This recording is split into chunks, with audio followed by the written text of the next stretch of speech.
Ito ay hingil kay Pastor Kibuloy.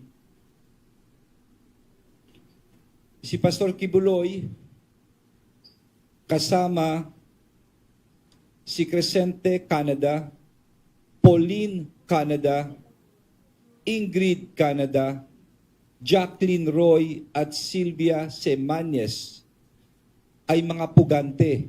Sila ay pinag-ahanap ng mga otoridad dahil sila ay may warrant of arrest na in-issue ang isang korte. Ang kaso nila sa ating mga kababayan ay child abuse, bata, and exploitation, child abuse and exploitation, at qualified trafficking.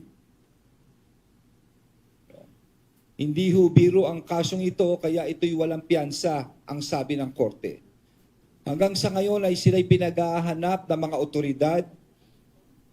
Gusto ko hong i-anunsyo sa mga nanonood at nakikinig na meron tayong mga kaibigan na gustong tumulong sa paghanap sa kanila at nag-o-offer ng reward ng 10 million pesos for any information leading to the arrest of Pastor Kibuloy, and 1 million each for Crescente Canada, Pauline Canada, Ingrid Canada, Jacqueline Roy, at Sylvia Semanes.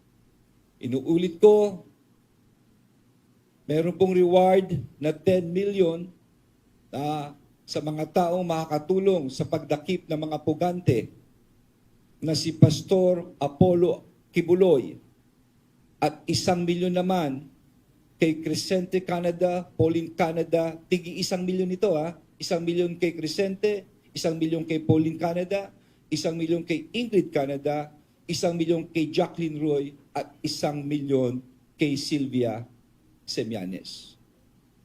So, ito po ang binabahagi namin ngayon para malaman nyo naman ang ginagawa ng DILG at lalo na ng Philippine National Police. Gusto po namin maging transparent